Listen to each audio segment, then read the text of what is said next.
From the combined crew of blindandroidusers.com and accessibleandroid.com, it's time for your favorite Android podcast.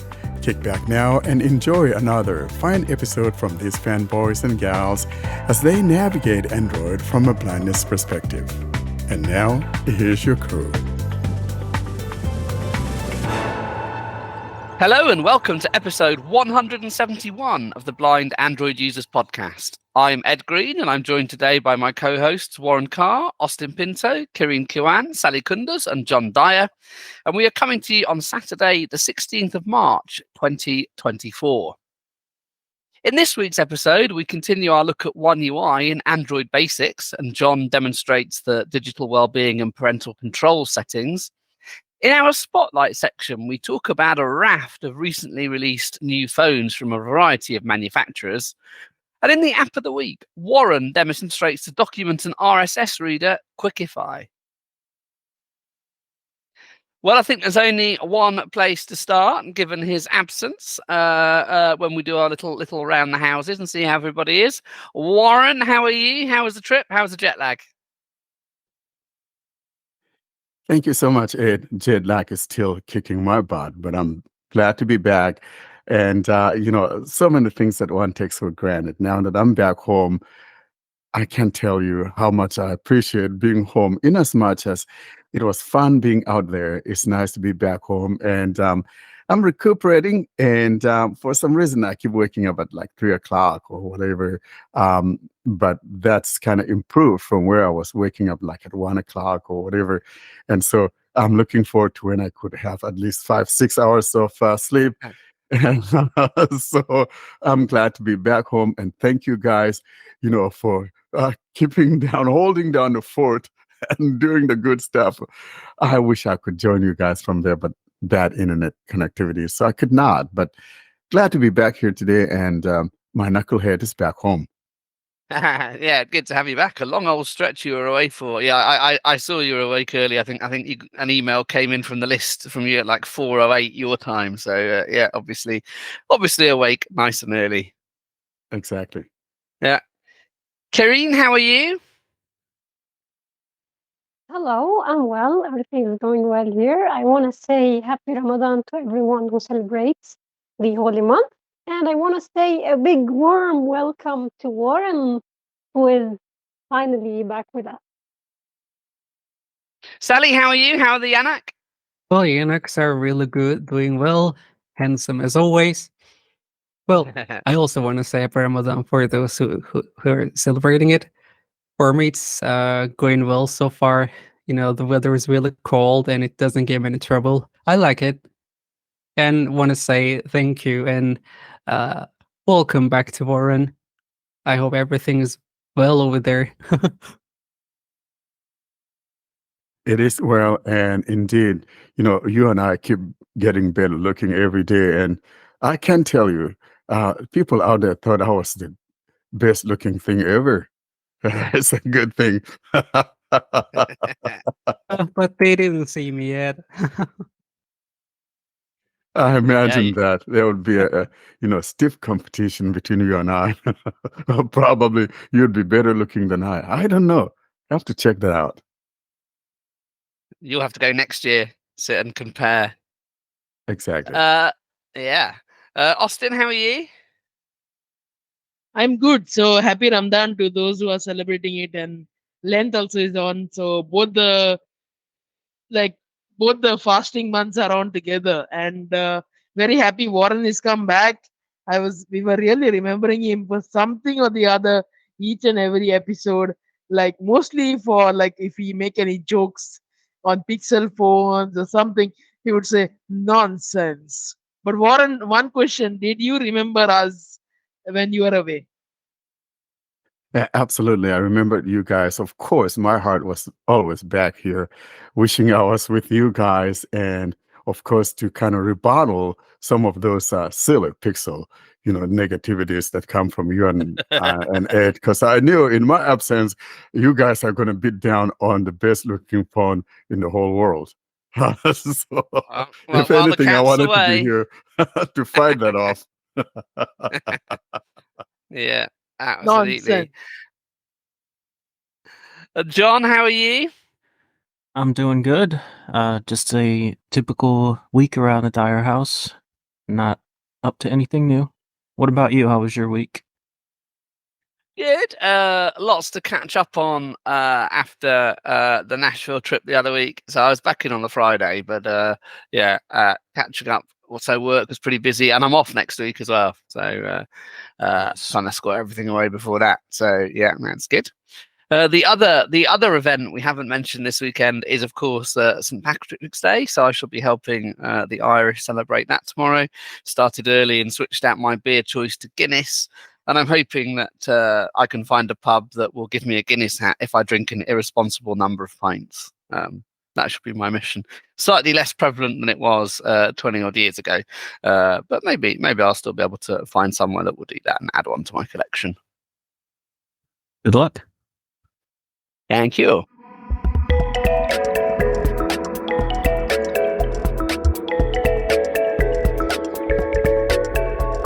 This is the announcement segment of Blind Android Users podcast. Stay tuned to hear important information regarding the podcast, surveys, and the latest news. Austin, do we have any announcements this week? Remembering St. Patrick's Day, I remembered one more thing. Our YouTube channel's anniversary is coming on 19 March. So that was the day where we decided we should come live on YouTube. And that also is reaching the 3rd year of being on YouTube. And we have grown since then. And YouTube has sent us some emails. So keep supporting us and donate whenever possible, however, whatever amount possible. So that is the only announcement today. So it'll be 3 years old on Tuesday then. Yeah. Excellent. Happy 3rd birthday in advance to our YouTube channel for Tuesday. And adding to that, basically the word here, guys, is subscribe, and more subscription to our channel. And that's what makes us grow. And then we bring you more content. And it makes you happy, makes us happy. Looking forward to you guys. If you're hearing us, please subscribe to our YouTube channel, would you? And also share it with your friends. Yeah, please do that.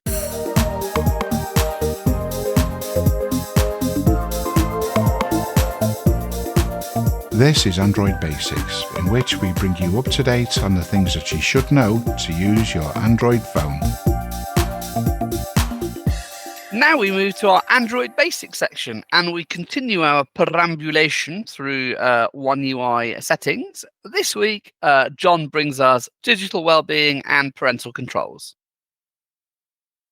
Welcome back to our series on Samsung's OneUI. Today we'll be covering Digital Wellbeing and Parental Controls. Screen Time App Timers. going in here. Digital Wellbeing. Navigate up. Button. So here's the first things we have on the Digital Wellbeing page, and they're near the top right. Search. Button. The search button, Weekly Report. Button. weekly report. I'll go in here just to show you what it's like. Weekly Report. Navigate up. Button. Weekly Report. More options. Button. And this More Options button on the weekly report page, if you press this, Pop-up window. Block notifications. that's one way to block notifications. So if you don't want to get your weekly report notification, you can turn it off here. Obviously, you could also turn it off from the notification itself. And after this, we have March 3rd, March 9th, Week 10. my last full week. 3 hours 41 minutes. Daily average screen time. That's my average screen time. Chart area. A chart that it doesn't describe to us. On average each day while you were awake, you spent 10 hours 13 minutes more not using your phone than using its screen on. 3 hours 33 minutes. Screen off. 13 hours 46 minutes. Okay, so it's good that I spent more time not using my phone than using my phone. But I'm wondering how it knows when I was asleep and when I wasn't. But anyway, Social. then it breaks it down. 9 hours 28 minutes. Now, this is for the whole week, I'm assuming. 5 hours 51 minutes used on average for previous 3 weeks. Okay, so I went above the average last week. Telegram. 4 hours 59 minutes. Gmail. 1 hour 46 minutes. Chrome. 1 hour 12 minutes. Page. Peak usage times. Total screen time. 0 approximately 15 15 approximately 30 30 approximately 45 45 approximately 60. So, not sure what all that is. 25 hours 51 minutes. I'm assuming that's my total usage for the week. Selected. Tab. And Tab. here are some unlabeled tabs, Tab. which I'm assuming are previous weeks. Most used apps. And then if you want to know which apps you've used the most, Telegram. 4 hours 59 minutes. YouTube. 3 hours 56 minutes. eBay. 3 hours 31 minutes. I promise I don't normally spend that much time on eBay. I just had an item I was trying to get, and I was bidding on multiple auctions over the week. Next, Driving monitor. Keep track of how much you use your phone while driving. I'm hoping that would be 0, but if you want to keep track of it, there it is. Walking monitor. See how much you use your phone while walking. Also, probably not safe. Volume monitor. Check how loudly you're listening. And that's the end of the weekly report section. I'm going to back out. Digital Wellbeing. Weekly report. Button. Into the top right, More options. Button. Pop-up window. Settings. we just have one option, settings. Digital Wellbeing settings. Navigate up. Button. And there's not much in here, so I'll just go through it. Notifications. So this will just take you to the notification settings for digital well-being. The same settings you could get to by going to app info for digital well-being. Below this, Show digital well-being on app screen. Off switch. whether you want it in your apps drawer or not. This way you don't have to go in the settings to get here. Then we have Privacy. Heading. Customization service. On. Usage data access. On. so stuff you could turn on and off. Obviously, turning these off would pretty much break digital well-being, so if you don't want to use it at all, you could turn these off. About digital well-being. And that's about, okay? Backing out of settings. Digital well-being. More options. Button. Below this we have, 16 minutes. that must be today's usage. Social. 6 minutes. Other. 5 minutes. Image. 4 minutes. Not sure what the image is. Most used apps. Most used apps. I'm assuming this is for today. Gallery. 3 minutes. Google. 3 minutes. Be My Eyes. 3 minutes. Yeah, this is definitely just for today. Screen time goal. Set a goal to help manage your screen time. Then we have screen time goal. Let's go in here and see what we have. Screen time goal. Navigate up. Button. Screen time goal. February 15th, March 13th. Sunday. What I think this is a calendar of the past month and how you did with reaching your goal or not. I haven't set up a goal, so there's really no data on this screen. But if I go to the bottom right, Set goal. Button. I can hit set a goal. Set screen time goal. 01. Button. Hour. I'm going to hit this. 01 hour. If I hit it again. 00 hour. Oh, that's going the wrong way. Let's see. 01. Button. Okay, I'm hour. going to hit this a few times. 01. 02. 03 hour. 04th hour. Let's set it to 4 hours. 36. Button. Minute. I don't want to mess with the minutes. It seems like a bit much, so Done. Button. I'm going to hit done. 4 hours and 36 minutes. Seems like a nice round goal, right? Screen time goal. February 15th, March 13th. Now at the bottom of the screen, instead of set goal, it tells me how much of it I've used. Goal 4 hours 37 minutes. Button. 4 hours 20 minutes. That must be remaining. Remaining. Yeah, 16 minutes time spent. that's what I've used. Okay, so backing out of this section. Digital Wellbeing. Screen time goal. 4 hours 20 minutes. Remaining. Like I said, I'm not sure exactly how this works. I'm assuming it'll give you a notification when you're getting close to your goal or when you've reached your goal or gone over the limit. I don't know that it will stop you from using it. Anyway, let's move on. App timers. If you're using certain apps more than you'd like, set a timer to help manage your usage.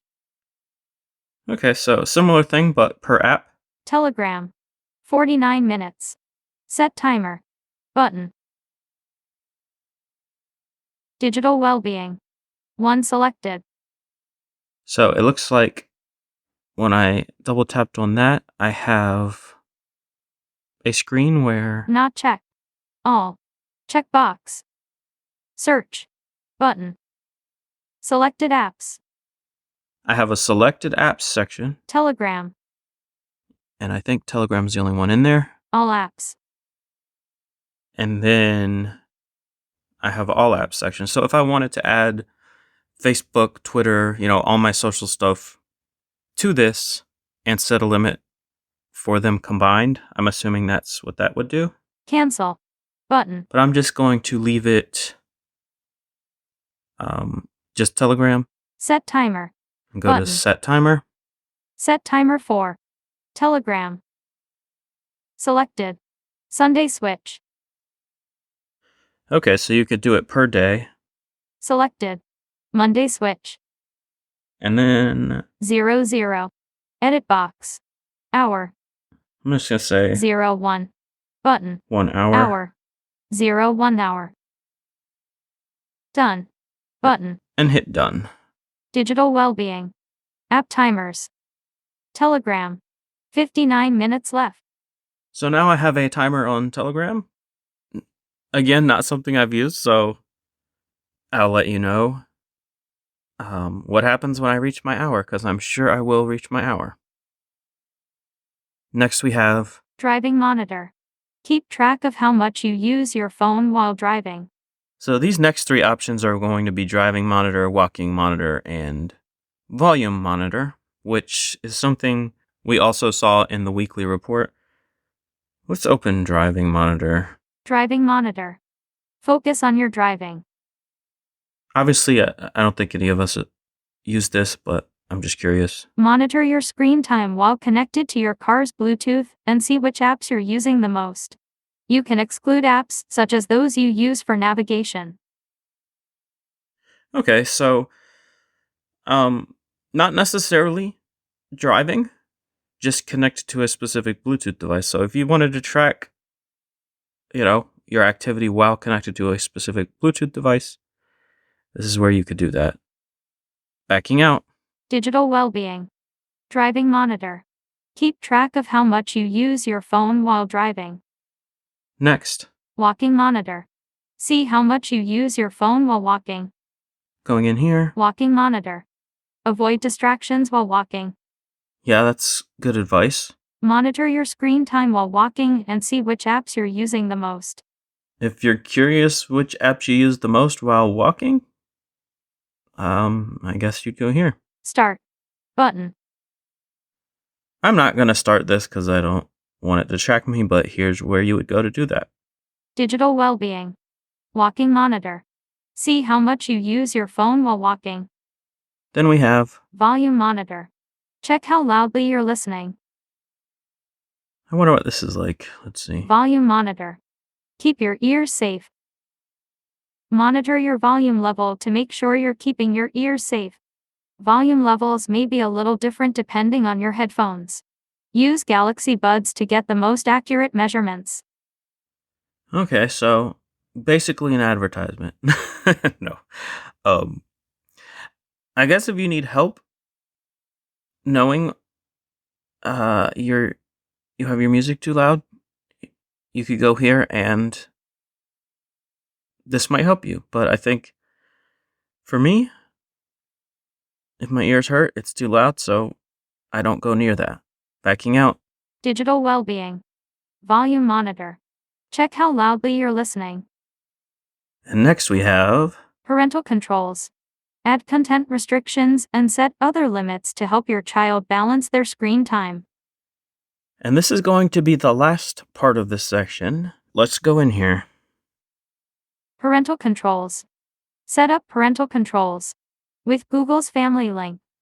This is not something I've set up, but if I wanted to set it up, I'd go here, below this. Supervise this phone remotely with the Family Link app for parents.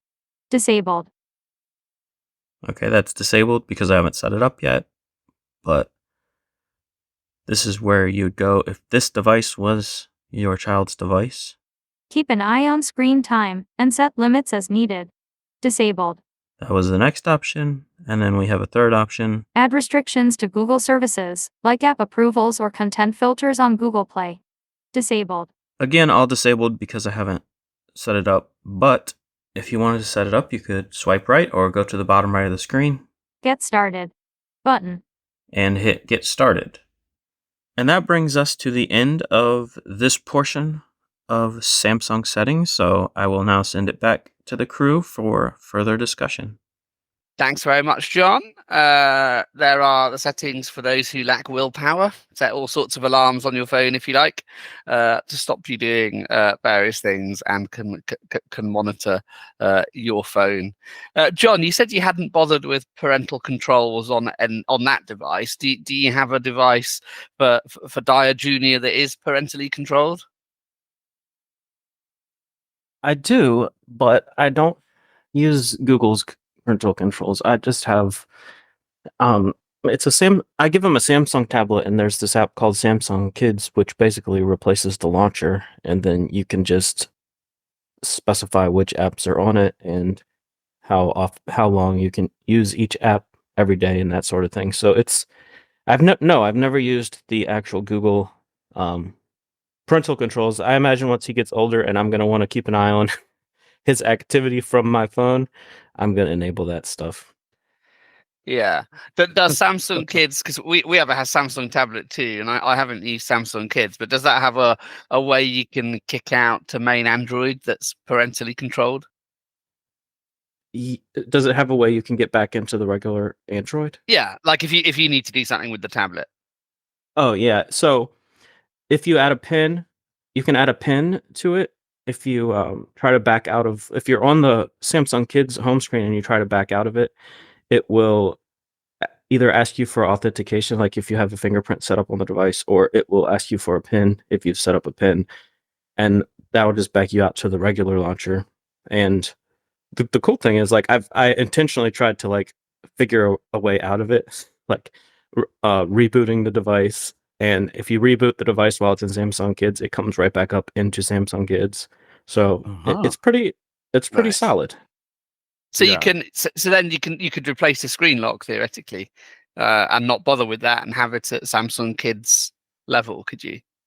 Yeah. Like delete your screen lock. I might do that for our child's tablet because I put the pin in and I've got to turn talk back in and turn talk back on, turn it off again. It's a bit of a faff. Yeah, we might use Samsung Kids. Yeah, and the Samsung Kids itself is pretty accessible, and the accessibility shortcut works, so you could turn talk back on and off while you're in it. Yeah, if you needed to. Yeah.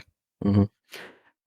This is really interesting because, back during my day when my kids were growing up, we didn't have, smartphones of this nature. I mean, they were just beginning, but my kids at that age, like Jack's age, John's son age, they were on the leapfrog, and the DS, Nintendo, DS and all of that stuff. And so later on, when they got on, Android smartphones, then I used that parental thing, and it worked really well because I know which apps they're wanting to install, and I review the app. If it's something that I would like them to, then I open the door, so to speak, so they could get it. If not, it goes into the bit bucket, forgotten. That's it. So I really like that parental control. If you have a kid, of course, you need to be sure, what they're messing with, and all of that it comes in very handy. What about some of the other features? Does anyone look at their kind of screen time thing? John, is that something you keep an eye on? No, I was glad I did this demo because I found where I can turn off that weekly notification that I keep getting. Yeah. I see it every week and I dismiss it every week and I never look at it. Yeah, I don't know. It's not for me, I guess. But I did mention in the walkthrough, I enabled a couple restrictions for myself, and I said I'd report back on what the behavior Yeah, is. the Telegram one. Yeah. Yeah. So after an hour of Telegram, it just pops up. It says you've used your hour, and you can either hit close to close Telegram, or you can hit add more time. Just like that. You can add more time, and then it asks you how much more time do you want? 5 minutes, 10 minutes, an hour, or no time limit. So I just chose no time limit. So Yeah, very easy to get out of it. Yeah. What about anyone else? Does anyone use these sorts of features? Well, like John, I turn off that thing because the weekly thing that says, hey, you've used less of your whatever or more time than you did last week. I found that to be annoying too. So I turned that off. But I also want to mention that I wish, it could pop up when it says, hey, you've used Telegram for an hour now or whatever. I wish the dialogue says, boy, you've had your time for Telegram today, or girl, you've had enough of Telegram today. Do this to add more time or something like that. I think that would be so funny. I would make it. I mean, it's a behavioral science thing, I guess. I wonder if what people do would change if there was only a close button. So then, if you wanted it, you had to go back into the app. That would be very annoying. Yeah, no. But that's the point. It's supposed to stop you doing it, isn't it? Exactly. So maybe that's what they should do. See, the funny thing is that I think that the smartphone has kind of gotten us to a place where, I mean, you wake up, but sometimes I wake up in the night and I could see my wife with her phone on, or, something. You can't imagine, how people constantly reaching for that damn, paperweight. Yeah. I can't believe it. Yeah. And when people are out as well, like you're talking to people and they're on their phone. I mean, I tend not to do that. I use my phone a lot, obviously, but I'll do it in sort of compartmentalized time when I'm not doing anything else usually. Exactly. And the one I don't like is like when we're eating at a restaurant and the damn phone is being looked into. I'm just there to eat, folks. I don't care necessarily about. I put my damn phone away. Sometimes, most of the time, I actually leave my damn phone in the car. To eat. Yeah, exactly. I don't know if you paid attention. Warren said about paperweight. That's the right thing he said for pixels. It certainly is, yeah. Oh, brother, here we go about the Pixel again. And this is coming from someone whose phone is a Pixel phone. Why, under the sun, are you getting a Pixel phone, Austin? Could you tell our listeners why? What? I want a paperweight. Paperweight. Your stuff there can be a paperweight, my boy. Get one of those bottles and put it on. You got a paperweight. Don't mess with my phone. No, it's not. This isn't. This is a seldom visited section of my phone for me. I think parental controls I've played with a bit, but not the digital well-being stuff so much. When this feature was released at the beginning, it was something interesting. We were all heading to our phones and checking that stuff and think, oh, what was I spending all of that time on the phone? And there was something nice, which was the ability to know how many times did you unlock your screen. Now it's not available on my Samsung. It was when I was having my Huawei. I don't know if it was in the future and then it was removed, but I had this one. It was cool. Like you will see, like you had unlocked your phone 100 times or something. So yeah, that was something cool. But I think most people right now don't Listen, care about the feature anymore. to be Yeah. honest, Karen, I hate the one that tells me how many times I have unlocked my phone. I don't want to hear that. I mean, No, that was cool. oh my gosh, it makes one sound like you're constantly unlocking the damn phone. You know what I mean? I don't want to do that. Yeah, it's a nice tool, but you have to actually want to take advantage of it. It's kind of like a diet. Like you can count your calories, but at the end of the day, if you want that ice cream, you're going to eat that ice cream. So, you can monitor yourself, but are you going to cut yourself off or not?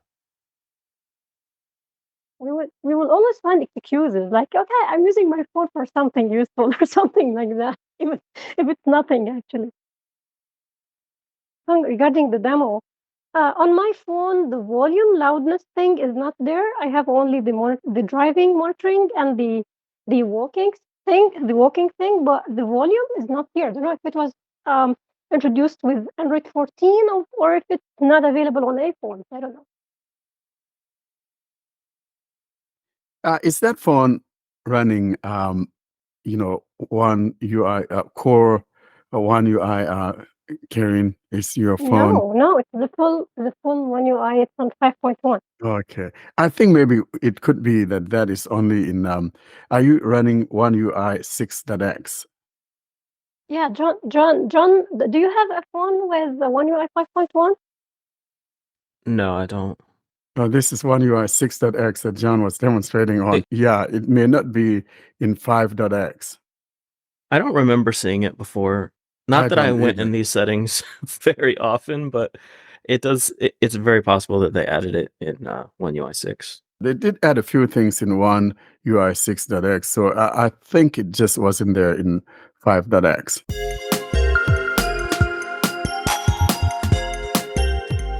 This is the Spotlight segment. Stay tuned for premium interviews, device unboxing, and more.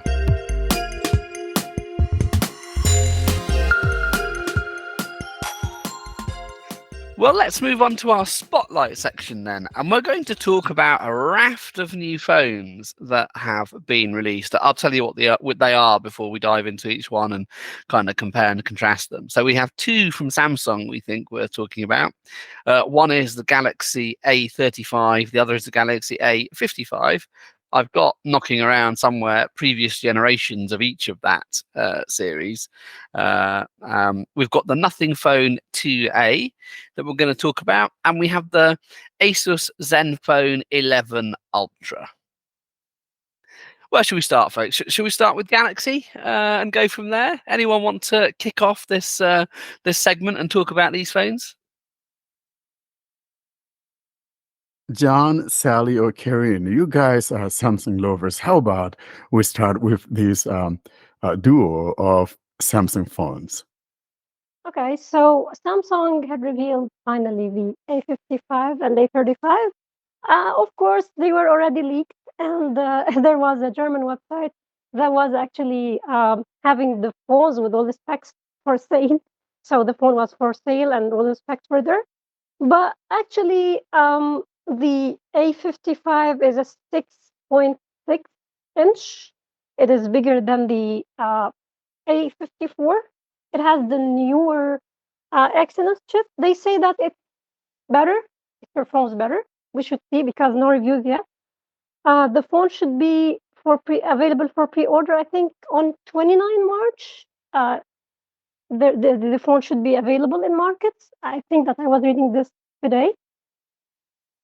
You have the 8 gigs of RAM and 128 gigs of storage as a starting thing. Then you have the 256 gigs with 8 gigs or 12 gigs, I think, of RAM. And I don't remember the details about the camera setup. I think the main is 50 MP, and I don't remember exactly, but we should wait for the reviews anyway. to say, okay, if it's good or not with the phone. It is better in terms of quality, we should say, about the design. It is now with a glass back, and it was with glass back actually, but it's now with aluminum frames. I think it was plastic frames before. So yeah, it is as usual IP67 rated, which is good. And what else? So this is the A55. It has 4 years of software updates and 1 additional year of security patches. A35, you could say that it's close to the A54 because they're using the same processor. Oh, that was on the A54, last year's A54. So you will get the same processor. You will get the same years of updates for years. And it is, I think it will be plastic back and plastic frame, but it will be cheaper. And it starts with 6 gigs of RAM instead of 8 gigs of RAM.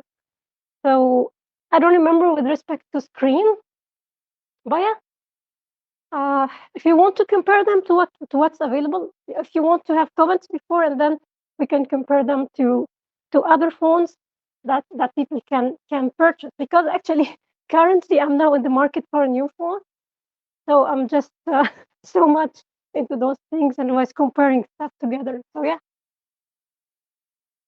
Yeah, and I think availability varies across markets. So I think in Hong Kong, for instance, they're already released. In the UK, we get them this Wednesday, the 20th of March, both of them. So I think they're staggering the release. And an interesting thing to say about the A55, I think, is that it's not available in the US. GSM Arena has speculated as to why this is. And they've said that because the S23 and the S23 FE are comparatively cheaper in the US than they are globally, they thought that if Samsung were to price the A55 for the US market, it would be within $50 of the S23. Quite how they know that when Samsung haven't released it, I'm not sure, but that's their speculation. And they say, if there's a $50 difference between the A55 and the S23, no way you're buying the A55. So what's the point? John and Warren, I don't know what you think about, well, either the decision not to launch in the US. Excuse me, I want to say that this was confirmed by Samsung to Android Authority. They gave this statement to Android Authority. So yeah, this is the exact reason why they didn't release it for the US. Yeah. They don't want to cannibalize their own sales. That's the bottom line. I mean, Exactly. they want you to force you to get their more expensive phones. Exactly. Yeah. And my question, though, is how much is the base model of the S23? Isn't that thing like maybe $700? I mean, isn't it the price for the base model of S23, for example? John, you remember how much the S23 cost? I would assume because it usually goes down by 100 when the newer ones come out. But yeah, Samsung also puts them on sale from time to time, so they might be even cheaper.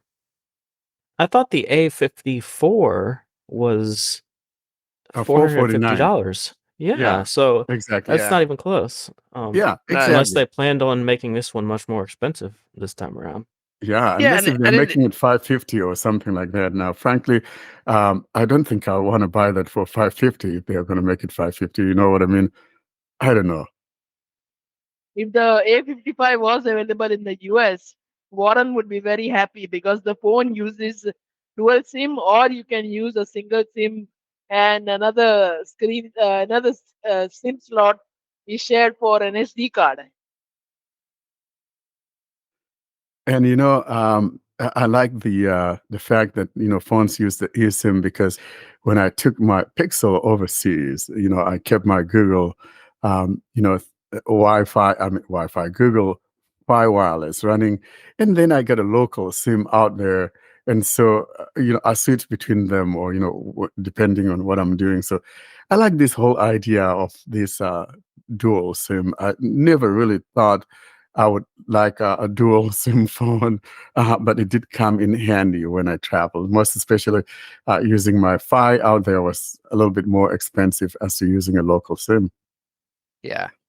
The base price for the A55 in the UK for the 128 gig model is 439. So quite often we get these days dollar for pound or worse actually on the Apple side of the house. So I'd be surprised if they planned it to be 550. So I think it seems a strange one on that, unless they have absolutely price crashed the S23 FE, for instance. But yeah, I'm not quite sure how they or GSM Arena got to that $50 calculation, but interesting nonetheless.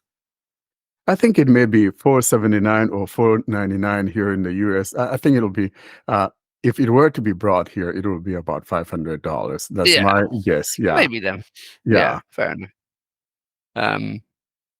But yeah, so interesting mid-ranges from Samsung. I am disappointed that they've done the 4 years and not 7. I mean, updates are less frequent anyway because they're quarterly and not monthly. So I thought they might have given us 7, just as they gave the A series 4 when they gave the S series 4. I guess it's something they could change further down the line, but that is a bit disappointing, and I hope it doesn't signal a trend. For instance, when Google released the Pixel 8a. If they put that at 4 years instead of 7, I think that would be a bit disappointing. Yeah, I can see where you're coming from, but at least, if they could have given maybe like 6 years of security patches or whatever. As for the OS update, I think that 4 years is probably good for a mid-ranger, or maybe give us at least 5, since the flagship ones are 7 years. Yeah, but they took the mid-ranges with their flagships before. So when they moved to 4, they did. Yeah, the A sure series did. got 4, or Yeah. well, the good A series phones got 4. Yeah. So I'm a bit disappointed they haven't continued that trend, but never mind. Because, like I say, they've already made them less frequent, so there's still a benefit to getting a flagship. But yeah, And maybe that was too much of a leap. I think that maybe if Google, for example, comes out with the Pixel 8a and says, "Hey, we're going to give it a 7-year OS update," then I'm thinking that next year Samsung would also come up with an A series that's going to be 7 years. It's like now Google is taking its proper role in determining Yeah. how long we should have. And I just wish that, the likes of Sony, I love you guys. And frankly, if you have 7-year OS update or 5 years at the least, I'll be getting a Sony phone without a doubt.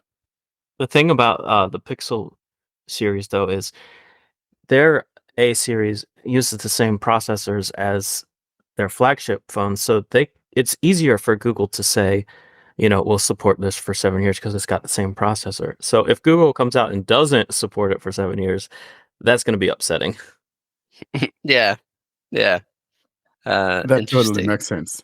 It makes sense because, they're using the same processor. So it would be bad if Google doesn't give us 7-year OS support for the A series.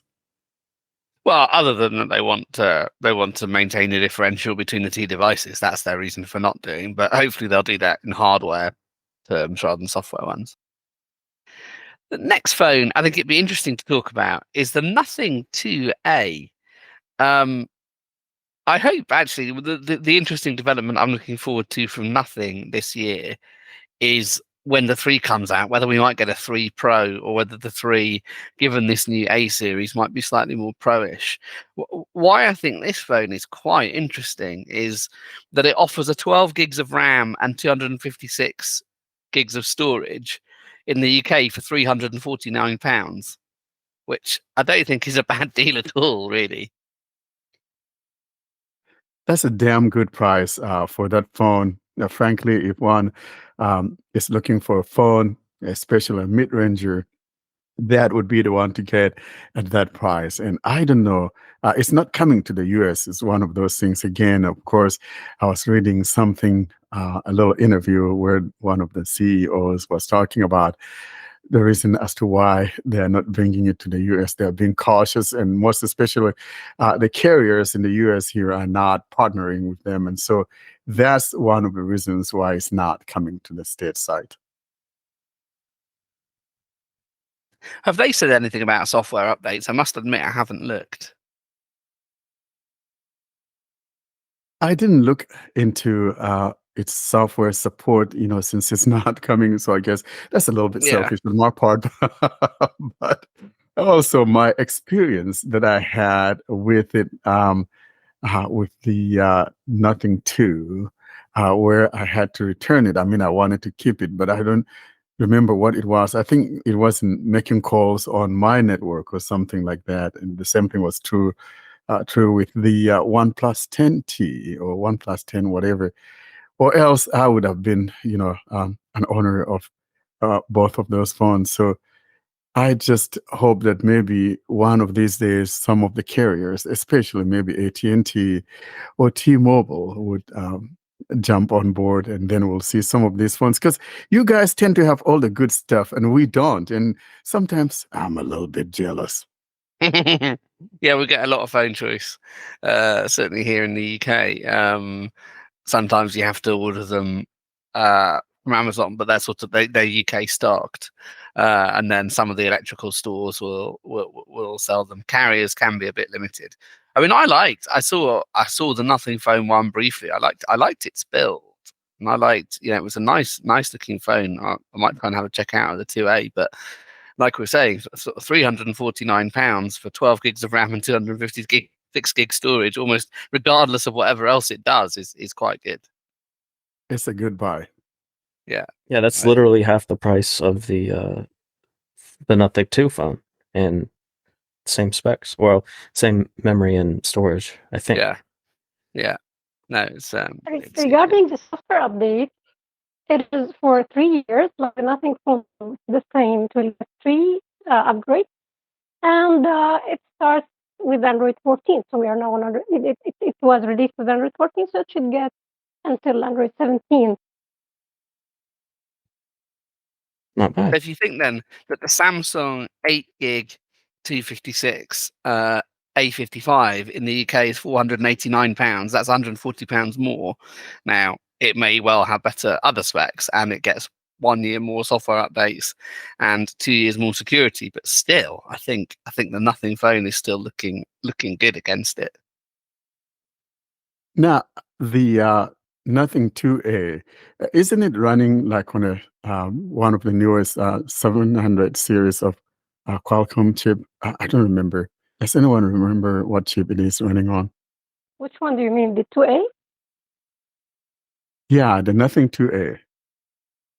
Yeah, it is MediaTek Dimensity. I don't remember the which one, but it's not a Qualcomm one. It's the Dimensity thing. I don't remember I see. the exact number Okay. because they have 700 confused it. Pro, Did you say 700 Pro, Sally? 72, like 700 Pro.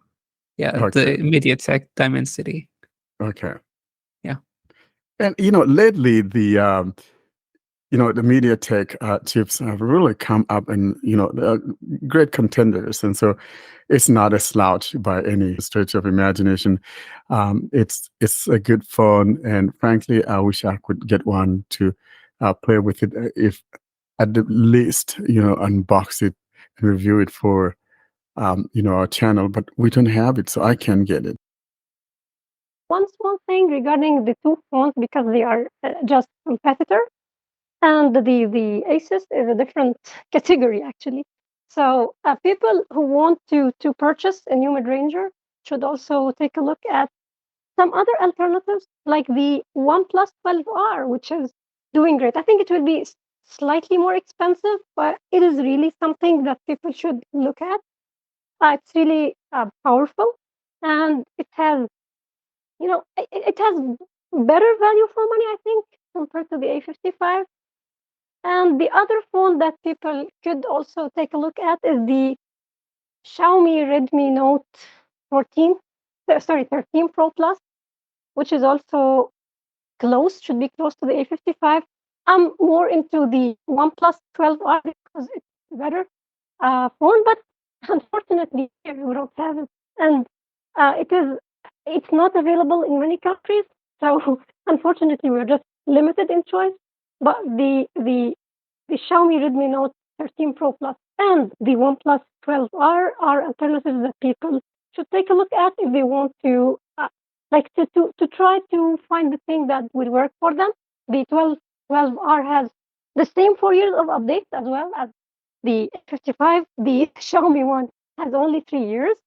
And I think that Samsung is more reliable in terms of updates and stuff. I'm not into Xiaomi things, but people who like Xiaomi may get the Redmi devices. If you are considering a Redmi, it's worth checking, assuming it runs HyperOS, that you can use the TalkBack Braille keyboard properly, because they still haven't fixed the issue in HyperOS, at least on my phone, where you can't type a 3-finger character without doing it in a 2-stage process. So if you are considering, I think, any Xiaomi phone, if it runs HyperOS, then do try and get your hands on it if you use a TalkBack, any Braille keyboard actually. And if you can't, make sure you can return it if it doesn't work. You're listening to the Blind Android Users podcast. Now we move on to something a little different, phones terms, and we're getting into the flagship territory, or a no-frills flagship, as I think one of the reviews called it. And this is the Asus Zenfone 11 Ultra. So more of a cost on the budget, but equally a phone with better specs. You sort of got a 512 gig internal storage. You've got a 55 100 mAh battery. I think it's a pretty quick charging speed. It's not the quickest in the world. Is it 65 watts or something, I think? That's plenty enough of a charge for me, as someone who really doesn't care about fast charging. The only time that I wanted fast charging was when I was in Africa, where electricity was so iffy, and I wish I could Gotta have take it while you can something get that it, right? charges my phone in 10 minutes. Yeah, you needed my 120 watt charge in under 20 minutes Xiaomi, didn't Exactly. you? Yeah. I had my little 5,000 milliamp Anchor that has a fast charging on it, and I tell you, that thing was a savior. It's so That's many a tiny power bank, instances. eh? It looks like a little credit card, but you can have it Yeah. in your pocket. I really love it. It's absolutely beautiful. Well, not to digress from what we're talking about, but frankly, I think that Asus, the Zenfone guys, finally realized that the compact thing is not selling. So they finally have jumped into where everyone is, because let's be honest, most people like bigger phones. Yeah, there are outliers out there that want something a little compact, but that's not the majority of the people, most especially when these days everyone seems to be consuming content on their phone. So having a little 5-inch phone is not going to cut it. So I'm glad they finally jumped onto a bigger screen. And I would love that phone, but frankly, 2 years of OS update, I don't think I want to dump that money on that kind of phone. That's garbage. There are many things that don't cut it at 5 inches, aren't there? Phones being one. Leave it up to you whether you leave that in or not. John, you wanted to say something about that Zenfone. Yeah, I understand why Asus did it. They're a company. They've been making products for a long time. They know what's going to sell, and I guess the bottom line is that people were not buying the smaller phones anymore. I know, like you mentioned, there are a lot of people that love that, and that's the reason why they've been sticking with this phone. But apparently, it's not selling enough for them. And to be honest, I don't understand. There's nothing compelling about this phone anymore. Before, last year, the Zenfone 10, there were 3 things that set it apart. It was small, it had a headphone jack, and it had a fingerprint sensor on the side key. And, basically here in the US, Asus and Sony are the only ones that offer something like that. And they took away 2 of those things. Now the fingerprint sensor is in the screen, and now the screen is much larger. And this is basically just a non-gaming version of the phone they released about a month ago, the Zenfone, or not the Zenfone, the ROG Phone 8. And, it just doesn't have the triggers, and it doesn't have the extra USB port. So, it got the same cameras, it's got the same screen, it's got basically the same body to it. It's, I don't see. So they're starting it at $900, and that will give you 12 gigabytes RAM and 256 gigabytes storage. And then you have a OnePlus 12, which is starting at $800, $100 cheaper for the same, same storage, same RAM, Ah. same processor. And the only differences between the two are really like with the Asus, yeah, you still have a headphone jack, but with the OnePlus, you have that mute switch. So, and me, I'd take that mute switch over the headphone jack because I could just use an adapter for headphones. So, I think unless you really want a headphone jack, there's really nothing compelling about this phone. And it has the same size battery as the OnePlus, so it's going to get really good battery life. I guess the cameras are comparable to each other, but OnePlus has the 4 years and 5 years updates, whereas the Asus has the 2 years and 4 years. So 2 years system updates, or 2 years OS updates, and 4 years security updates. Which, as we just mentioned, there's budget or mid-range phones getting twice as much updates, and Asus is trying to sell this flagship for $900 and telling you, you're only going to get 2 years of OS updates. John, I agree with you that based on that, if I were given the choice between the OnePlus 12 and this one, absolutely I'll take the OnePlus, because most especially for the software support, 4 years.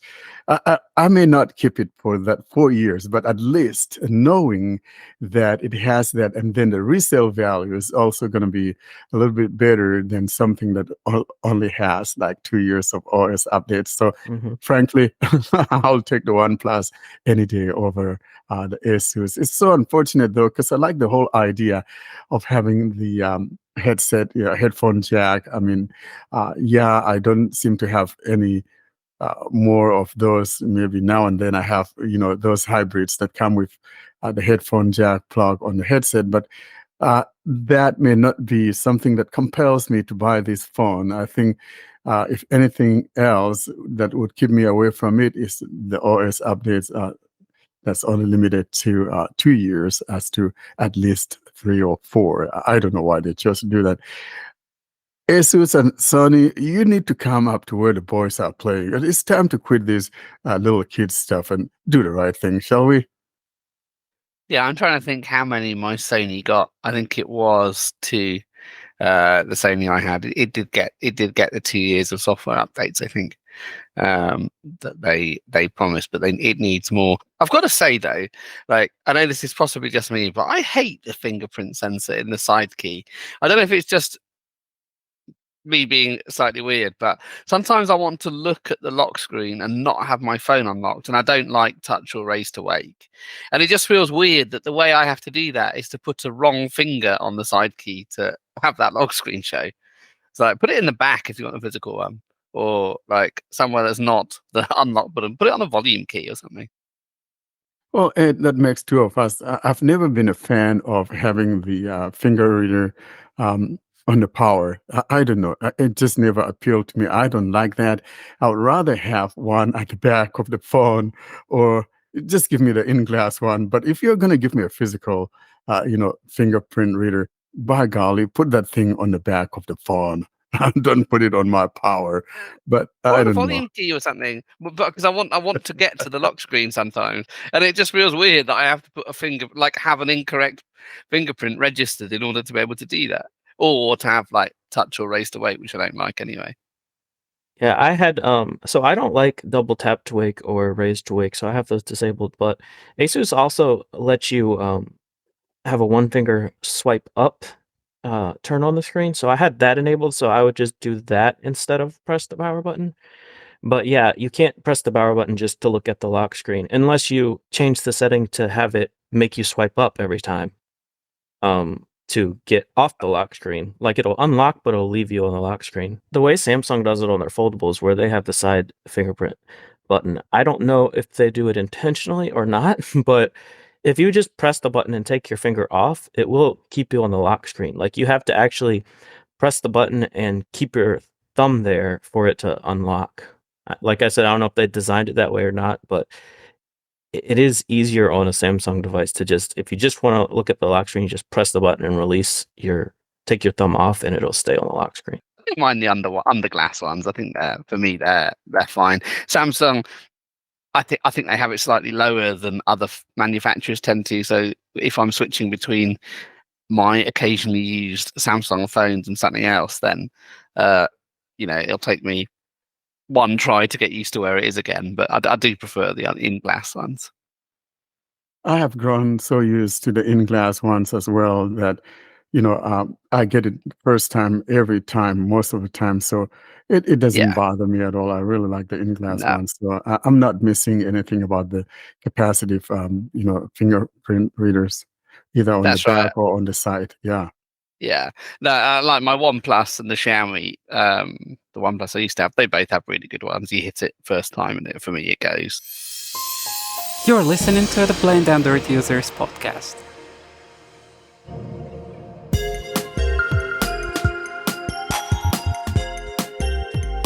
This is the Spotlight segment. Stay tuned for premium interviews, device unboxing, and more. There is a mystery item that I did not trail in the introduction. Warren, Austin gave you a little clue to this, and it's, do you remember us while you were away? And this little spotlight section is all about you. The crew has drawn up a little quiz to see if you are an avid listener to the podcast in your absence. Now, I know you're going to say that I couldn't listen because there was poor internet connectivity, but you've also said that you've been waking up in the middle of the night and you've been playing on your phone. I've seen evidence of this. So I have a 10-question quiz about what we've all been up to while you have been away. That's one of the cruelest things I ever heard. And what will come? I won't drop the initiator of this in it. It being one of the cruelest things you've ever heard. What might surprise you is that I didn't come up with it. Someone else did. Who came up with that? John, did you do that? Yeah. It was my idea. I did it. Oh So my before God. we get started, I want you to predict. Now, this is a 10.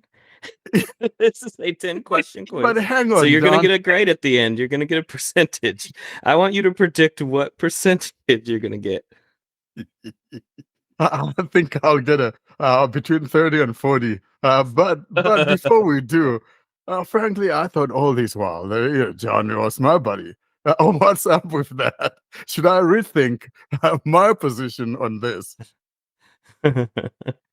All right, bring Shall it we on. start? Bring it Let's on. bring it on. I'll take it. It's just a bit of fun. Yeah. Question 1 for 1 point. How many episodes of the podcast did you miss while you were away? I missed 66, 67, 68, 69, and 70. That's a total of, is that 5? Yeah, that's a total of 5. Ding, ding, ding. You're 1-0. Question 2. Question 2. How many Duo installments were there across those 5 episodes? Oh my goodness! You expect me? I'll give you a clue, Warren. The answer is between 0 and 5. Well, of course, I know it's going to be. Yeah, of course, I know it's going to be between 0 and Nice. 5. I'm no bullheaded. I say 3. No. The answer is 2. Well, I almost said 2. Why did I say 3? I'm to be honest, I almost said 2. You should have trusted your gut. Yeah, exactly. Well, give me a half a point on that, shall we? No, it's No? it's 1 point or 0 points. Oh, brother. Okay. You'll be delighted that question 3 continues the Duo theme. So what? Don't worry, it's the last one. Which Duo feature? It goes without saying, demonstrated while you were away. enables you to view a window title announcement and have that added to a blacklist? The second entry. No. Which feature? Which feature? What's it called? Not which installment was it? Oh, come on, bro. I don't know. It was the second It's the entry. second entry, but it's the name of the second entry. Oh, All you Karen, need to have known is the title of the segment. You didn't even have to listen to it. it'll be the window notification or something having to do with the window. I don't know. You give said me an F. notification. Give Let's- me an F on it. I'll take the F. It's notification bots. So do you want to, Karine? There aren't any half points, but do you want them to have the point for that? It's your feature. Let's give him 0.25 or 2 points. 0.25. That's going to get really confusing when we grade everything. I think it should be. I think it's 1 or 0. Yeah, I need to make you Let's pick. give half. Let's give half Here's the point. rounding. There are no half points. It's 1 or 0. What do you want, Karine? Let's give him- see if he gets very bad with the other question. I will give him. It depends on Okay. how much I progress from here. Okay. Let's keep this one in there. In the event that I do poorly, we'll throw this in as a 1-pointer. You're currently on 1 from 3, though. We're not giving it you just yet. Is someone else keeping score? I'm sort of trying to, but someone else about to do it. I think he's 1 from 3 at the minute. Keeping, I think I I'm got okay. 2, didn't I? No, because we're not giving you that one yet. One out of 3. Okay. That's not bad. Question 4. How many special guests did we have on while you were away? And that can be anything. That can be listeners. That can be Android journeys, whatever. App developers. How many guests did we have? We Yes. had one Christian from Norway. My favorite Wow. segment. I listened Yeah. to that. Yeah, I listened to that. Ding, ding, That's ding. really Yeah, but right. that was Denmark, not Norway, but it's Oh, true. Denmark. Okay, Yeah. one of those Yeah, areas. it's still one. That was They're- very they're- confidently. Okay, yeah. They're brothers from the the Scandinavia area. It's 2 out of 4. 2 out of 4. That's fair. That was very confidently taken. I'm very impressed. Question number 5. And we continue with our guest. What is Christian's current phone?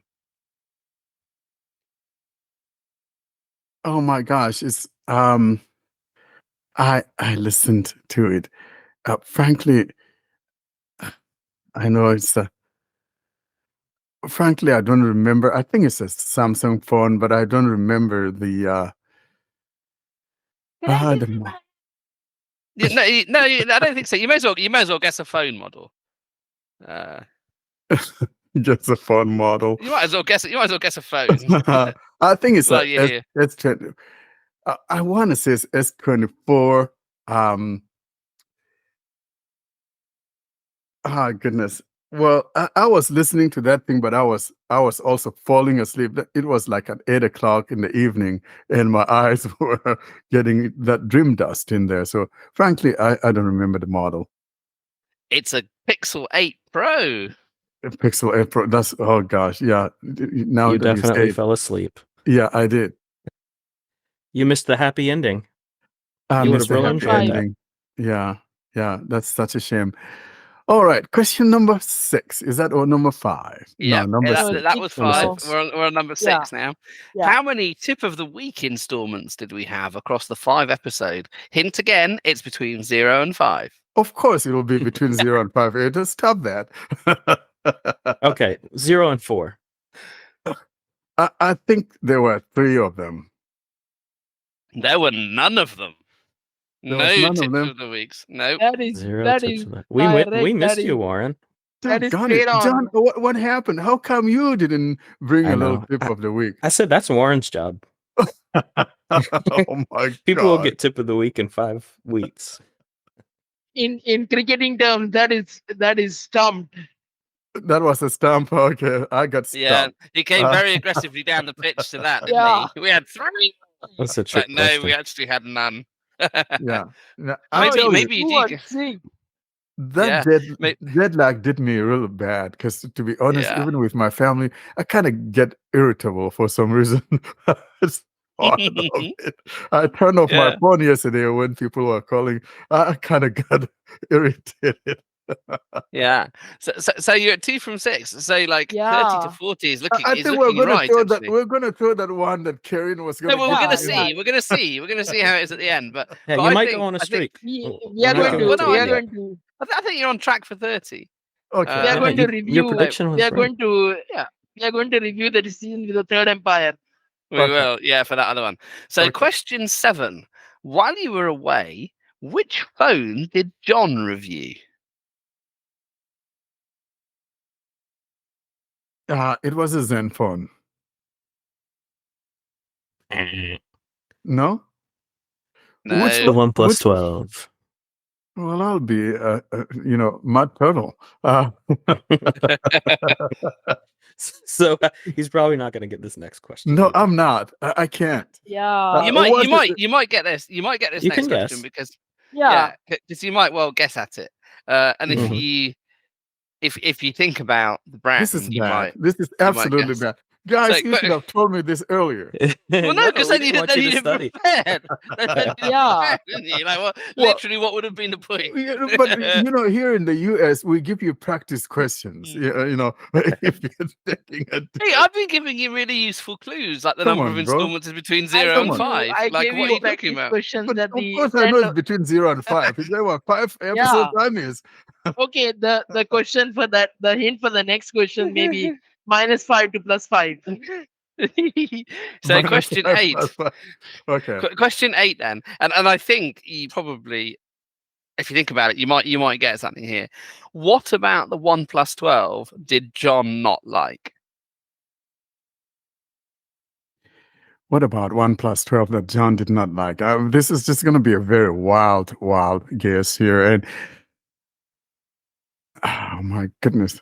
Here, I'll give you a hint, okay? Yeah. Thanks, Think John. about You the roasted me Telegram. up, so you better give Think me. about the Telegram group. What was I complaining about in the Telegram group? Well, I'll be. I think it has to do with maybe scrolling. You know, it has to do with scrolling, or maybe it could.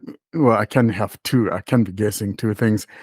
I think it has to do with probably when you send a message and you want to read it, it doesn't read it. You have to back out and then go back to the message you wrote. I don't know, John. I Can I did give him woefully. Okay, Yeah. give him another hint. Poor Warren. Telegram group, and we were talking about something that people were doing in a topic, and then we asked them to do it in the other topic, something related to this. In other words, though, probably we're talking about that it doesn't track the topics well. But why would it be so on the OnePlus since No, it's also using? That's a About- really good about tip, something Warren. in Think the carefully. One last hint.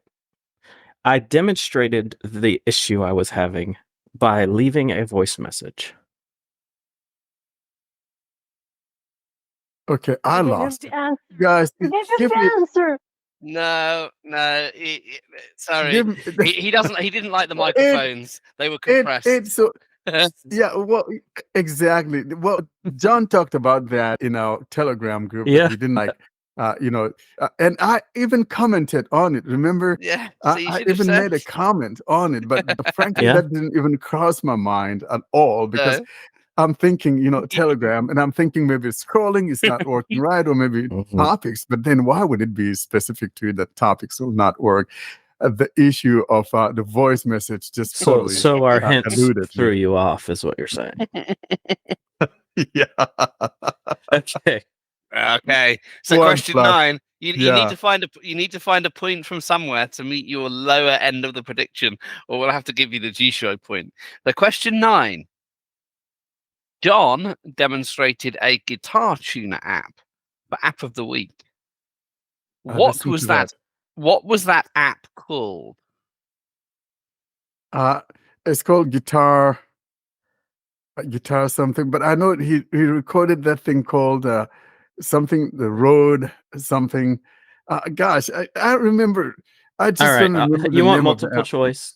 Do you want Yeah, multiple yeah, choice? multiple choice. I'll tell you the right one. Okay. Guitar, tuna, G strings, It was G strings, no guitar. questions asked. Okay.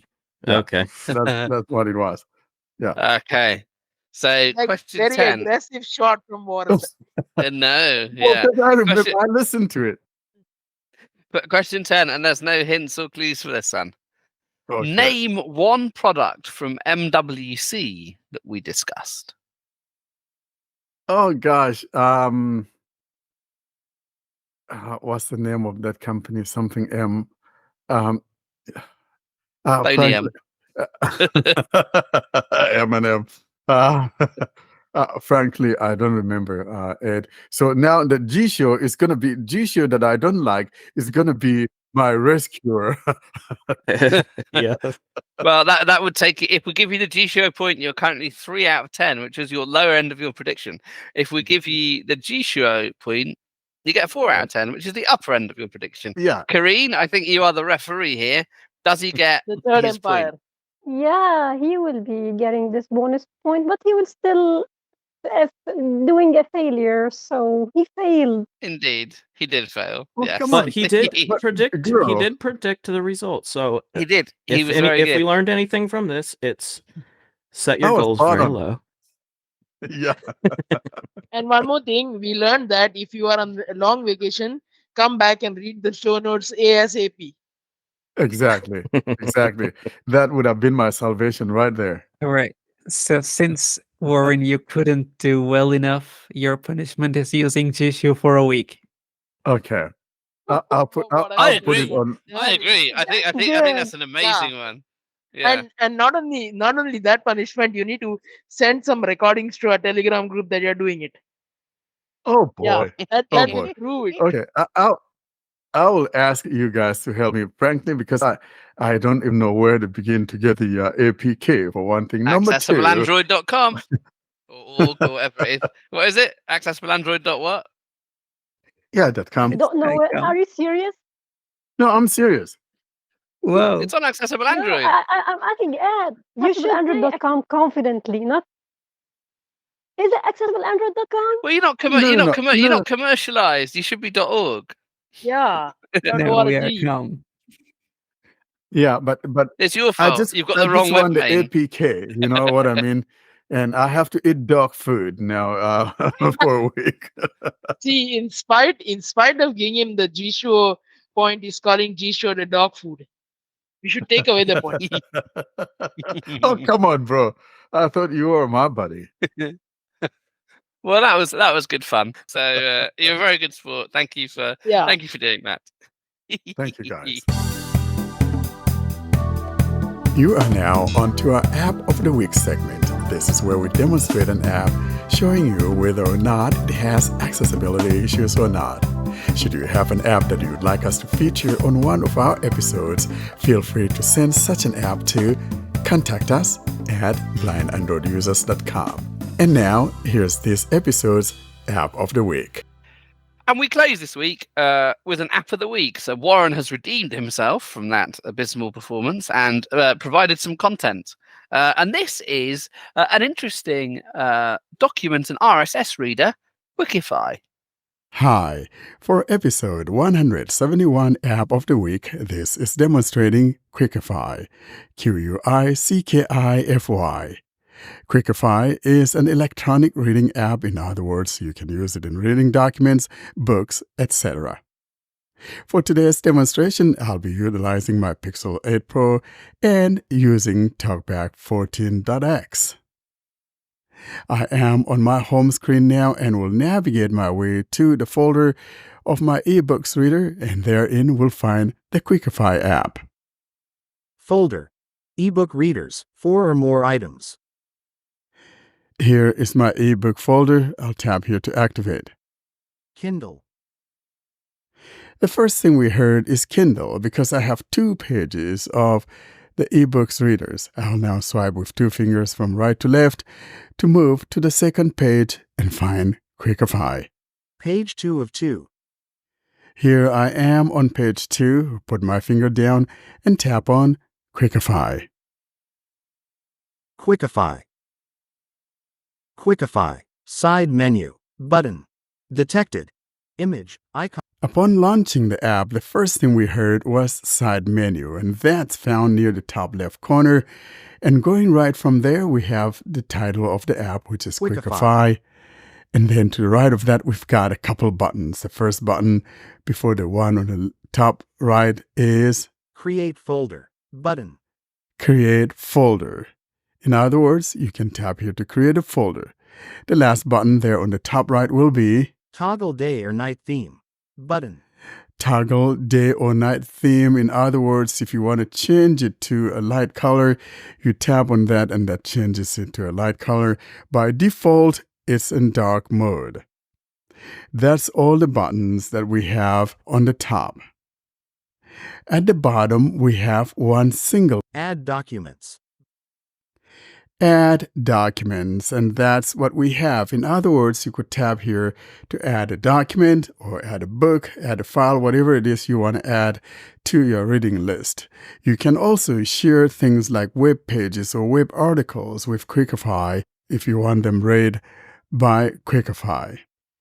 Now that I've shown you all the buttons that we have here in Quickify, below the quick menu that we find near the top left, we've got some tabs.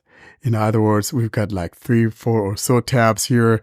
And then below that, we have some write-ups or little articles by the creator of the app. Here are the tabs I'm talking about. All documents. 2 unread. In list. The first one we heard is all documents, and it says 2 unread. And these are the writings that I'm talking about that comes direct from the developer of the app. Going right, we've got Links. 0 unread. links. In other words, if you have shared any link from the web to Quickify, they will be found in this tab. The next tab will be Files. 0 unread. files, and those will be books that you import from your phone or from whatever. These will be found here. The next one will be Integrations. 0 unread.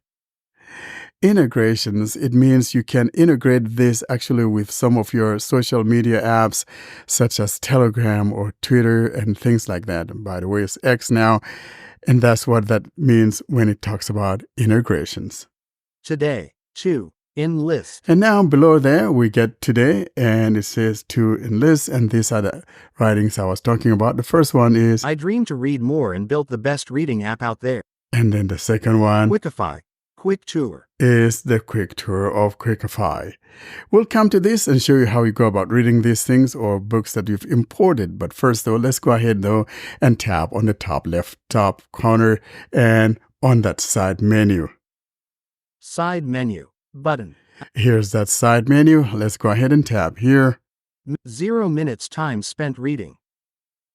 Tapping on that, we're told 0 minutes spent reading because I haven't read anything as of yet, and so I don't have any progress to report. Below there, though, we've got the following. Settings.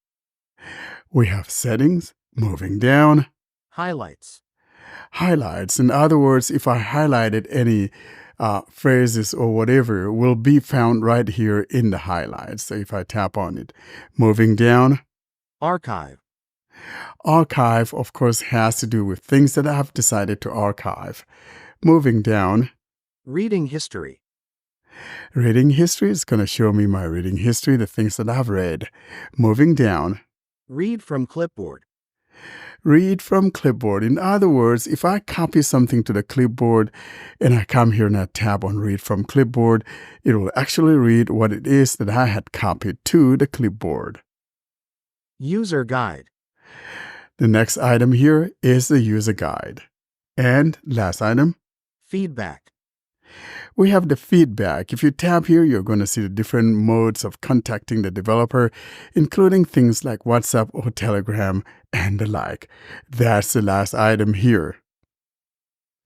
Let's now, though, go back to the settings and tap on that and see what settings we have, because that is probably one of the most important things in any of the apps that one uses. I will now go up and tap on Settings. Settings. Here is Settings. Back button. Showing items 1 to 5. Tapping on Settings, we're highlighted on the top left corner that says Back. Let's go ahead and see what we encounter in the settings. First item in the settings we come across is General. In list. the first item we come across is General, General. and that's a tab. And then to the right of it, Library. we have Library. In the menu, you can go into a library from here. Next, Reading. we have Reading. Next, Style. Style. And then the last item, Mode. Mode. That's the last item. And below that, we have Subscription. Heading. Out of list. we have a header that talks about subscription. In other words, this is a paid app. So if you want to subscribe to it, I think it's like a $2 subscription, a monthly subscription, or you could have a lifetime. I believe it's like $35 or somewhere in there. Let's go down though and see what we have. Monthly. $1.99. 7 days for free. In other words, you could try it for 7 days free, or you could have a monthly subscription for $2, $1.99. Moving down, Lifetime. $34.99. we come across lifetime subscription, which is a one-time payment of $35, $34.99. Moving on down, Try free trial. we have the try free trial. Moving down, Do you have any questions? Contact support. if you have any questions, concerns, or whatever, tap here to contact support. Next, Integrations. Heading. we come across that integration heading that I was talking about and has to do with things like social media. Here's what I'm talking about. Disabled. Telegram bot. Submit files, links, or messages to the Telegram bot, and they'll be added to your Quickify library. And you could tap that to enable it. By default, it is disabled. Disabled. Pocket. Link your Pocket account to transfer your reading bookmarks in and out. A little while ago, I demonstrated an app called Pocket, which is another reading app that you could use to read articles and things like that. You could actually link this to your Pocket account. Next, Community. Heading. we come across the community heading, and in here we got the following. Telegram. There's a Telegram. You can join that Telegram channel there. Reddit. There's a Reddit, Twitter. Twitter, which is now X, Discord. Discord. Join our community to stay updated on the latest features and learn how to accelerate your reading, conveniently and on the move, with the Quickify app. Okay. Help. Heading. And under the help heading, we got the following. User guide. There is the user guide Feedback. and feedback. Privacy policy. Then we come across privacy, Terms of use. terms of use, Google Play page. and you could tap here to go to their Google page, Show logs. show the logs, Quickify V85 4785. and this tells us about the version of the app. And that's the last item. That would be the settings. Let's go ahead though and open up something that we can look at. Remember, this is just a quick tour of it. I don't want to spend too much time on it because this is getting a little bit lengthy. So let's go ahead though and go back and pick on one of those things that we saw earlier. I'm going to go back now. Side menu. Button. We're back to the menu eye, and I'm going to look at the first item. I dream to read more and built the best reading. Tap here. Cover image. Out of list. Show. Once you open a book or you open an article, then toward the bottom, we have some buttons.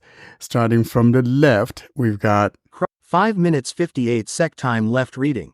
it tells you about the time duration, and if you move your finger to the right, Rewind back. there's a rewind. If you move your finger to the right, Start reading. start reading, And if you move your finger to the right or you swipe right, Rewind forward. rewind forward, fast forward. And then if you move your finger to the right again, the last one, Reading speed 190 words per minute. it will be the reading speed, which caps off at 190 words per minute if you are not a paid member. You can change that to whatever you want if you're a subscriber or if you're doing the free trial, which gives you free, full access to the app and its features. Let's go ahead and tap on that Start Reading. Start reading. Hey, this is Stan, the founder of Quickify. I started this project back in the lockdown times when I accidentally sat on my Kindle and cracked its screen. I enjoyed reading on my Kindle, focusing more on articles from platforms like Hacker News and stuff from my favorite authors, and sometime going through whole books. Even with all the cool stuff popping up on my... I just Showing double items tap 5 to to stop the reading. One thing I do want to mention here in passing, however, is that the text of every book or article is actually exposed to your screen reader. So if you're a Braille user, for example, you could read things in Braille. And if you want to read natively with your screen reader, you can also read natively with your screen reader without the TTS output if you don't want it. So we have both worlds here, meaning you can use the TTS output or you can simply read it with your screen reader. Now, there's a way, though, to change voices, because you heard a voice here, but if you want to change that voice to something else, you could do so. And here's how we go about changing that voice or looking at the different voices that we have or we encounter within the app. Reading speed 190 words per minute. We tap on the reading speed. Tapping on that reading speed now takes us to a page where we could see all the different speed rates, and we can also choose the TTS engine that we would like to use. I'll show you what I'm talking about. English. Heading. We come across English and 963 words. moving down, Reading mode. Heading. reading mode, Text to speech. and we get to text to speech. Generator. Heading.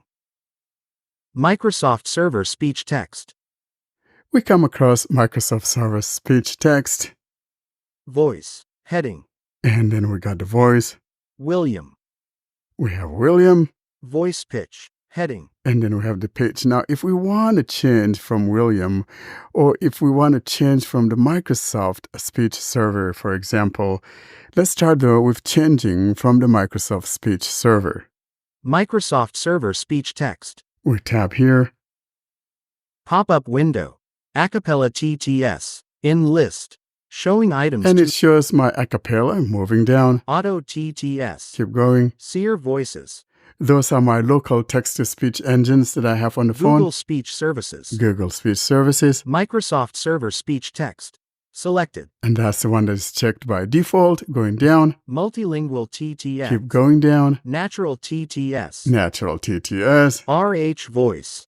Speak TTS. Vocalizer TTS. Yandex Speech Kit Cloud. eSpeaking. you got the drift. Now I'm going to go back. Voice. Heading. Let's go now to the voice. William. And if I tap on William, Pop-up window. William. Selected. In so we list. got William, Show. Clara. Clara, Liam. Liam, Sam. Sam. Yan. So you choose the one you want. Nirja. You kind of have an idea of what I'm talking about. Nirja. Now I'm going to go back. Quickify. I dream. Now, there's one last thing I want to talk about, or one of the last things I want to talk about, is that now that I have this thing opened, at the very bottom where I showed you the duration, if it were a book or if it were some article that has contents and all of that, you tap on that duration and it'll bring up the different items in there. For example, 3 minutes 39 seconds. if I tap there, and we have Crushed screen turned into a startup idea. move In lit. Image 1. 1, What sort of reading thing do I need? next, Image 2. Advanced and speed reading. Video 1. And it also has videos and things like that. Now, if I tap on any of these, for example, What sort of reading thing do I need? I tap In lit. here, and I if dream to read more in I tap on Start reading. Start Reading, What sort of reading thing do I Showing need? items 9 to First of 13 all, I was looking for an app that could combine all my reading habits in one place: books. I just double tap to stop that reading. And another thing I want to mention here in passing is that if you scroll down and then you tap on a paragraph, it highlights that. And if you tap on that start reading, it will start reading from where you have just tapped. So for example, I go down. Advanced and speed reading. So if I tap here and then I tap on start reading, Start reading. Advanced and speed reading, Showing items rapid 13 to serial 19 visual to presentation, 34. also known as RSVP and Spritz, is the first method. as you can see, I was able to start reading from where I double tapped to highlight. I do also want to mention here before we bring this to a close that if you want to highlight an item or a phrase or word, whatever, you simply double tap and long press on it, and then it'll pop up things that you can see, things like the color that you want to highlight it with, but those things are not spoken for us. They simply said unlabeled. Totally, this thing was not accessible at all, and I started working with him like a little while ago before I went on my trip, and now he's done some work and will continue to work on this until this thing is fully accessible the way that we want it. For now, though, you can add your documents and be able to read things normally, and in order to be able to use it with the screen shut off, you need a subscription. If you try to read with just a free one without subscribing or doing a 7-day trial, when you go to shut off the screen, it's going to tell you it's not going to work. I'll show you what I'm talking about. Start reading. That formed the basis of Quickify and perhaps So now I'm even going to hit gave the it its power, shut name. the screen. I was very surprised when I easily read a couple of articles for the first time. Upgrade to Quickify Pro to keep listening to your documents in the background. As you can hear, it told me I should upgrade to the Pro in order to be able to keep listening to things in the background. And that would conclude this demonstration of Quickify, El Quico. And Warren, you were gonna make an additional comment, weren't you, about this in terms of text to speech and what you can do that's not in the demo? Indeed, I didn't do a very good job at demonstrating this app, but I do want to mention here that while you are in that settings, toward the very bottom of that, there's something called all settings. If you tap on that, though, it will give you an option, or rather, when you're going through the TTS engines and you tap on maybe William or whatever the default is, and you scroll toward the bottom of it, though, you're going to find a default or, a fallback rather to a TTS in the event that maybe the chosen default TTS happens to fail. For example, you could choose one of the other ones there that it could fall back to. So I like that whole idea. Reminds me of the vocalizer TTS from Code Factory, whereupon you could choose a TTS that it could fall back to in the event that maybe you didn't have the data. So that's the same exact thing that I wanted to mention here, and also to let people know that it also does allow you the free trial, even a 1 month free trial. The guy sends me the code, and I will be having Ed put that in the show notes, so you could try this thing for a month to see if you like it or not. I totally like the app, so I encourage people to go for it. It's a great app. I really like the voices, just beautiful. Yeah, and it uses Microsoft voices, doesn't it?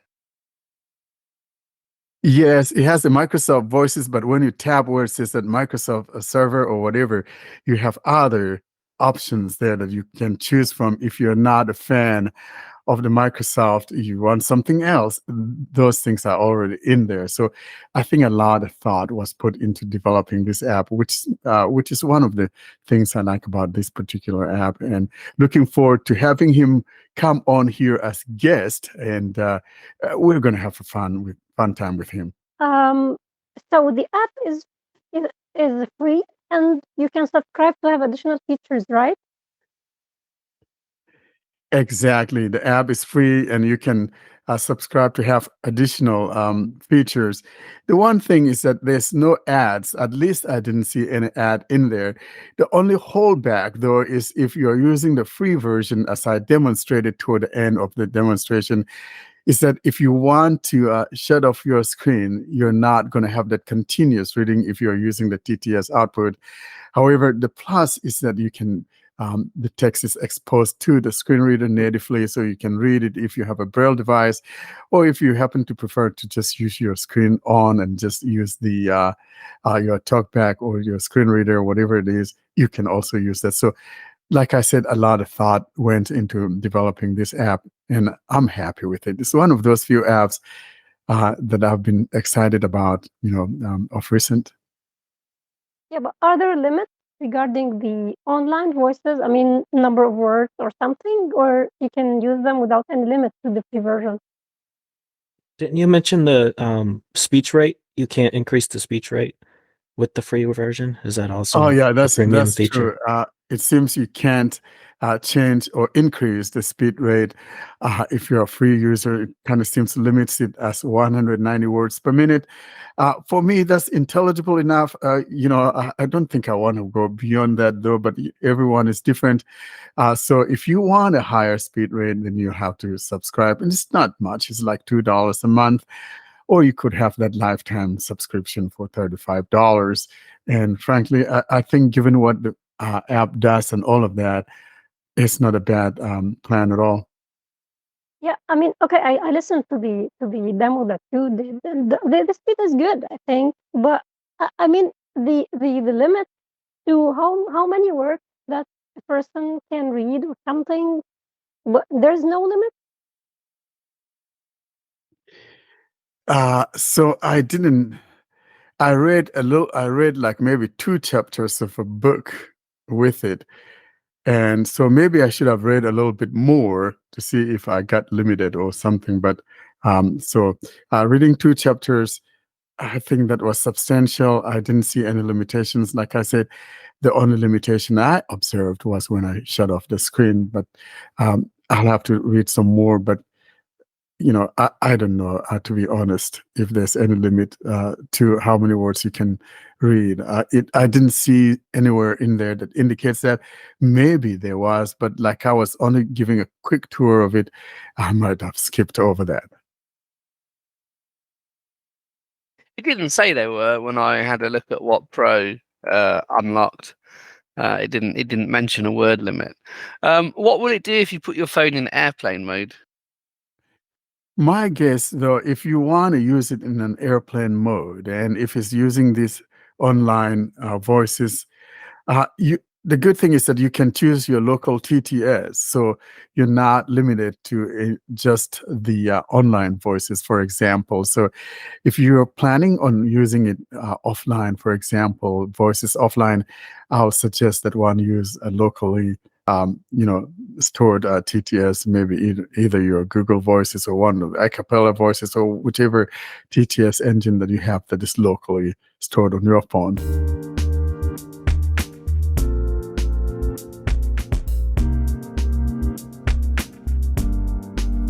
All good things must end. Thus, it's curtain drawing time, bringing us to the close of this week's episode. Coming up, though, we give you information on how to get hold of us.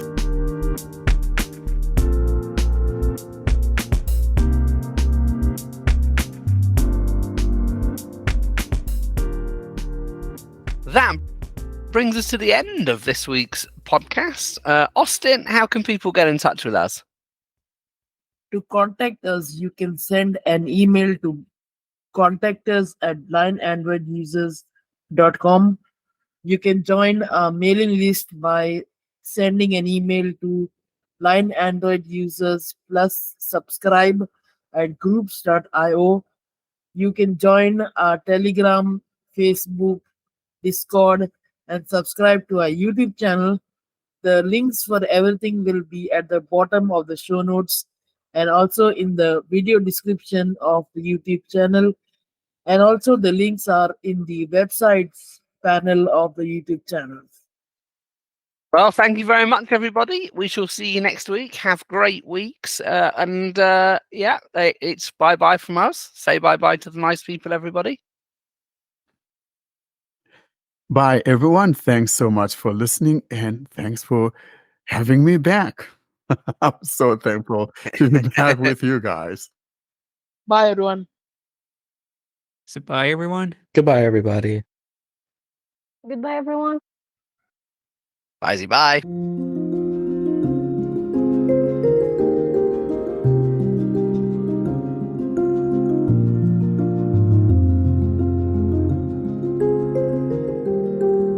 Thanks for listening to another episode of the Blind Android Users Podcast. Until we see you next week, don't forget to leave us your comments and suggestions via our email contact or using any of our social media sites. Have a great week.